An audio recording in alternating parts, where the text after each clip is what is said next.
Hello.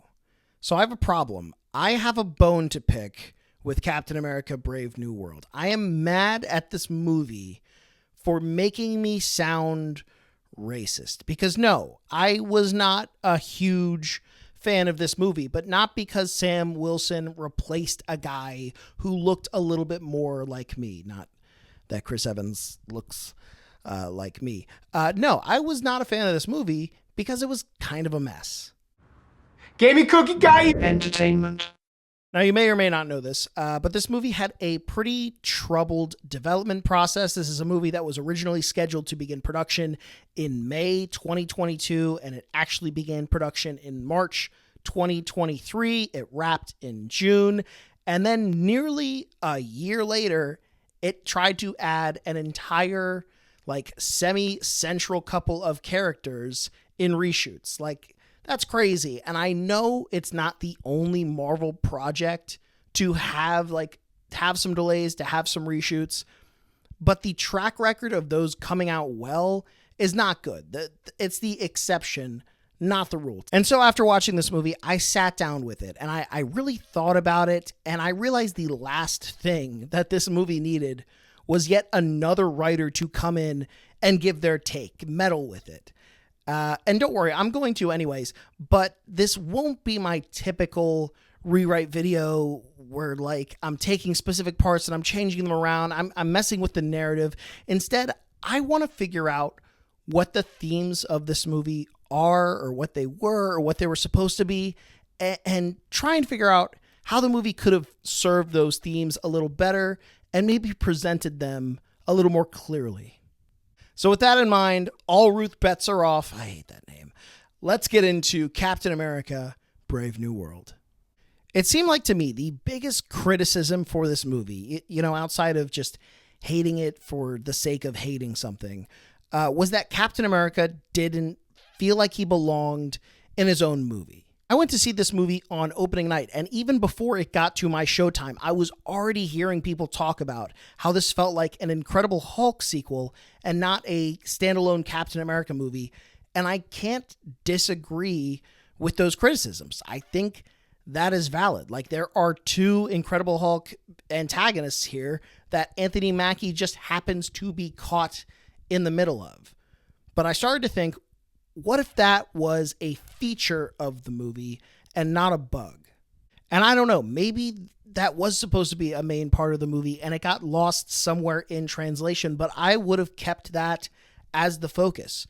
No, Captain America is not where he's supposed to be, and we can set that up right from the beginning. All we need is a little Mark Ruffalo cameo. Actually, we don't even need that. Just acknowledge that Bruce Banner is supposed to be the one chasing down the adamantium that is in Serpent's possession. And because he has to deal with some family stuff, something with Scar, whatever he is off doing, he calls in Sam and Joaquin.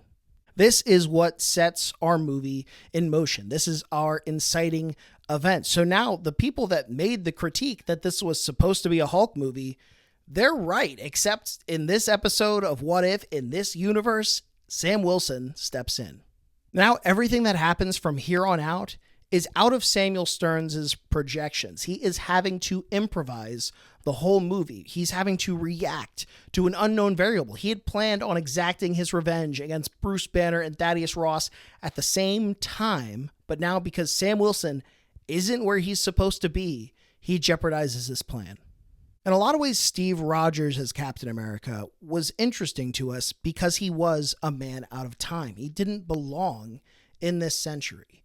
Sam Wilson can be interesting to us because he also doesn't belong. At least he doesn't seem to belong in the movie he is in, and he has to prove why he is here. Not Bruce, not anybody else. That is Wilson's whole arc throughout the movie. He's not going to listen to that voice that is questioning him. He's not going to do the things that people are expecting him to do. He's not going to do the things that people would expect Captain America to do. He is going to learn to trust himself. He is going to learn to trust that the world needs him, not only as Captain America, but to restart the Avengers.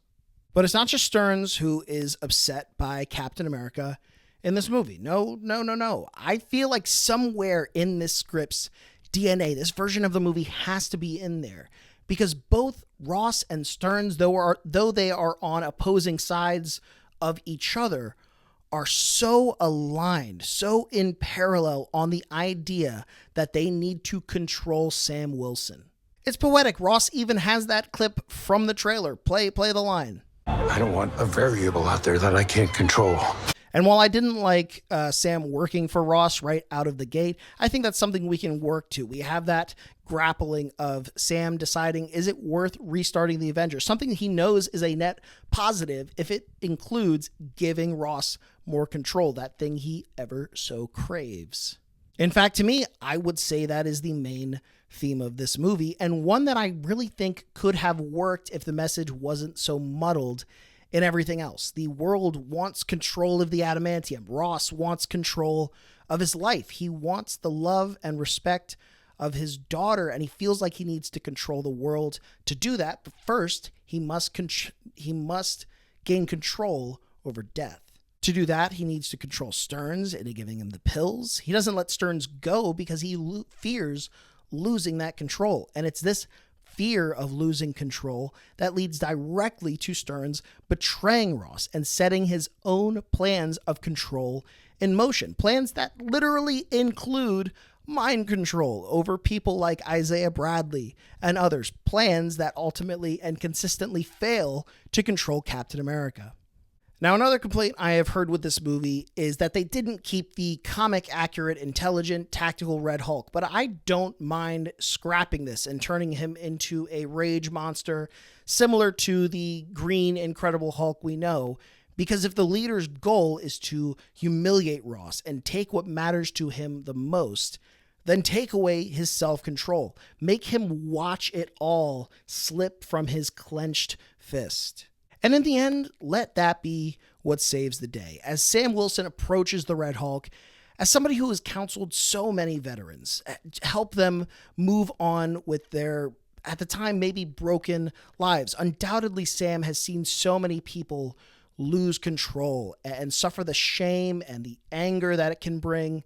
Sam understands these feelings, and while he knows that he can in no way best the Red Hulk physically, he believes he can still reach the man inside. He knows that deep down, Thaddeus Ross is still himself, is still human, and he can still choose to be better. In short, he knows the sun's getting real low, big guy.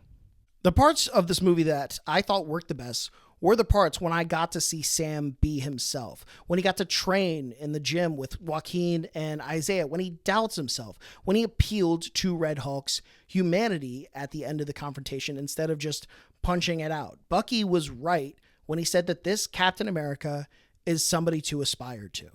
So let's lean into that. Let's make that the movie. Don't overcomplicate it and overstuff it with a Black Widow knockoff, with a Gus Fring reshoot.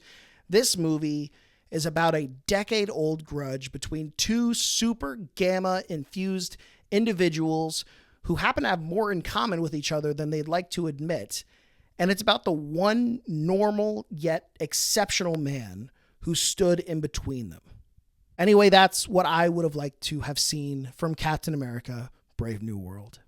But please tell me in the comments, what did you want to see from Cap 4, and did you get it or did you not? Did you feel like this was a good kicking off point for the rest of Phase 5 into Phase 6, or was this just another misstep in a series of Marvel missteps? While I didn't think this was a fantastic movie, I'm actually a little pessimistically optimistic about the future of Marvel, but I guess we'll see. Either way, please like the video if you liked it, subscribe for more, and I'll see you then.